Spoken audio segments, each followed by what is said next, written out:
the Catholic Morning Show. Thanks for tuning in here on Iowa Catholic Radio. I'm Bo Bonner with Alexia Baker, Aidan Pugh, and Brady Grimm. All of us happy to have you with us here on the Catholic Morning Show. Make sure to join us on Monday. We'll talk with Peter Kiernan about Bishop Emeritus's, any rate, sorry, I have the wrong thing. Join us on Monday at 7 a.m. We would love to have you back. Let's turn now to our final interview of the day. Maggie DeWitte, Executive Director of Pulse Life Advocates, is here to give us a Pulse update. Maggie, thanks for coming on the Catholic Morning Show. Hey, thanks for having me. It is wonderful to have you with us. So, spring, of course, in full swing and heading into summer. What do folks need to know about what Pulse Life's been up to recently and what we have to look forward to? You bet. Well, we just got done with the legislative session, and so we had some victories as far as putting some safeguards on the abortion pill. So we were excited about that. We didn't get everything that we wanted, but we know what we have to work for next session. And as we move forward in the summer, our Iowa March for Life is coming up on June 20th at the Iowa State Capitol. Of course, since Roe v. Wade was overturned, abortion laws back to individual states, and so we thought it's important that we have an Iowa March. And so we've been doing that now. This will be our fourth. So June 20th at the Iowa State Capitol. It starts at noon in the Rotunda. We have educational booths from all of the various pro-life organizations across the state. And then we'll have a rally. And then after that, we will march around the Capitol and the Supreme Court building. When it comes to thinking, the different ways throughout the year that advocacy works, right? So, part of it is attuned to the political calendar, like you said, trying to advocate with the state legislatures, for instance. You have, of course, big bellwethers like the March for Life, but when it comes to things like going into summer, it's easy because so many of us either have kids in school or that's what we've been formed to think that, you get busy in the fall, in the spring, but then summer is sort of vacation. What does it take when you're an organization like Pulse Life Advocates to say, we have to be willing to make this effort and care for the unborn all the year through, even if summer, of course, we all think of it as part of the dog days. Yeah, right. Well, I will tell you, it is, I never go to bed at night saying, yep, all my work is done. It's definitely not one of those kinds of missions because the work, of course, is never done, and the mission is a massive mission, and it's never ending, and it doesn't take a break. And that's because it's a foundational issue of our Catholic faith, and so it's a mission that I feel so deeply about, but we have to go through all year round kind of continuing to educate on the sanctity of human life. So we're still in the schools. We're contacting during those summer breaks. We're contacting the schools. We're talking to them about our curriculum. We're talking to them about opportunities to volunteer. Just like Iowa Catholic Radio, we're at the state fair. And I know you guys feel the same way we do. It's one of those great opportunities to reach so many Iowans with the message of, faith and love and hope, and also educating on the sanctity of human life. And so we're also gearing up for that and volunteers for that. So it's an ongoing mission that we want to start with our youth, but we're really targeting everyone with this basic message, and everybody has a part to play in it. It's not just Pulse Life Advocates. Everyone should be playing a part in trying to create this culture of life.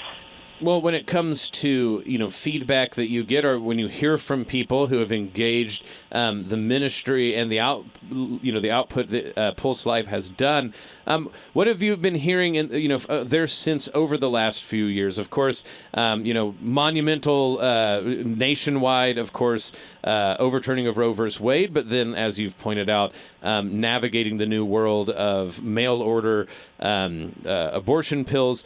What is the sense of the faithful that you've had a chance to engage with been where the pro-life movement, especially here in Iowa, stands now here in 2026? Well, I think there's always a sense of gratitude wherever we go.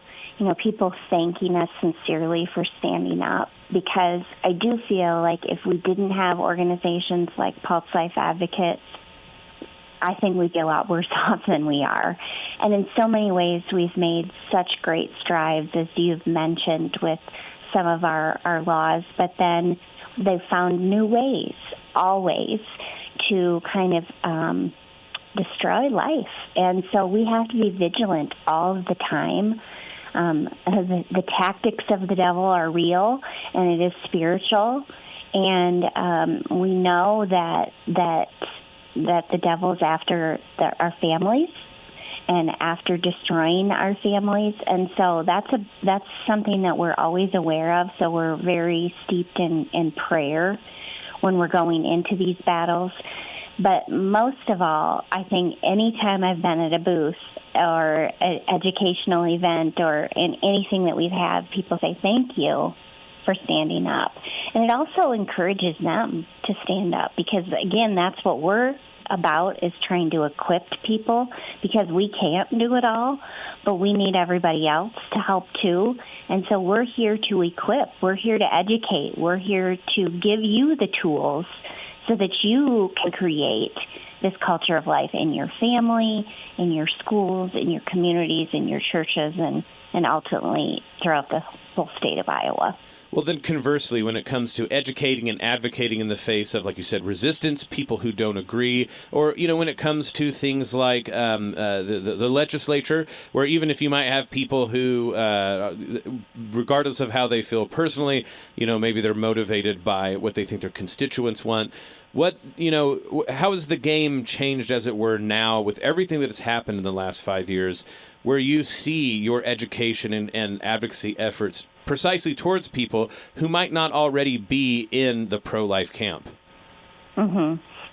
Well, it's a constant struggle, and we certainly see it alive and well at the legislature when we have people so opposed to our message and so opposed to what we stand for.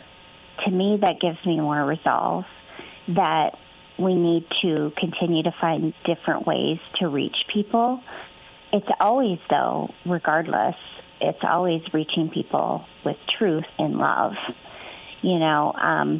We're never going to reach people with shouting and with anger. If anything, that just turns people the opposite direction even more. And so even though it gets frustrating at times, and I'm speaking to myself just as much as everyone else, it's just that constant reminder that we're all made in God's image, and some people have different thoughts about life, and we need to be there as this beacon of truth and life and love and help them lead back to just the simple message is that your life matters and you have dignity, and everyone's lives should be protected, and no one should have the ability or the authority to take another person's life.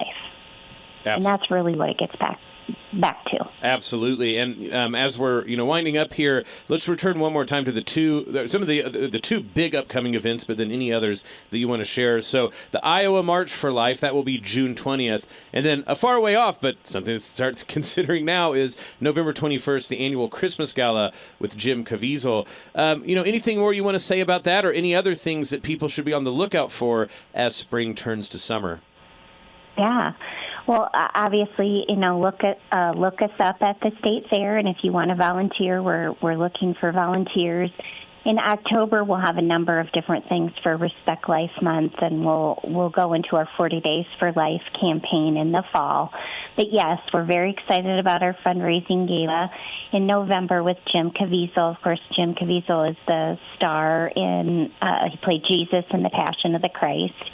And so tickets and tables are already selling, so we're anticipating a large crowd, and he is just a strong pro-life advocate, and he has just a tremendous faith journey story, and so we're very excited about how he will hopefully bring the Pulse message further out into the state of Iowa. So we would encourage you to get on our website, pulseforlife.org, and find out all the information about all of our upcoming events. Absolutely. And as just to note one more time, the one coming up most recently, Saturday, June 20th, noon to 1 p.m. educational booths and music at the Iowa Capitol Rotunda. 1 p.m. will be the rally. 2 p.m. will be the March for Life. Governor Kim Reynolds, Attorney General Brenna Byrd, legislator, pro-life leaders all invited, and then a whole host of people supporting this. And so, as always, you can go to pulseforlife.org, and especially events, to be able to look and find everything there as well. Maggie DeWitte is the Executive Director for Pulse Life Advocates, giving us a Pulse update. Maggie, thank you so much for coming on the Catholic Morning Show. Thanks for having me. I appreciate it. Listen to the Catholic Morning Show weekdays at 7 a.m. Central on the Iowa Catholic Radio Network, iowacatholicradio.com, or the Iowa Catholic Radio app.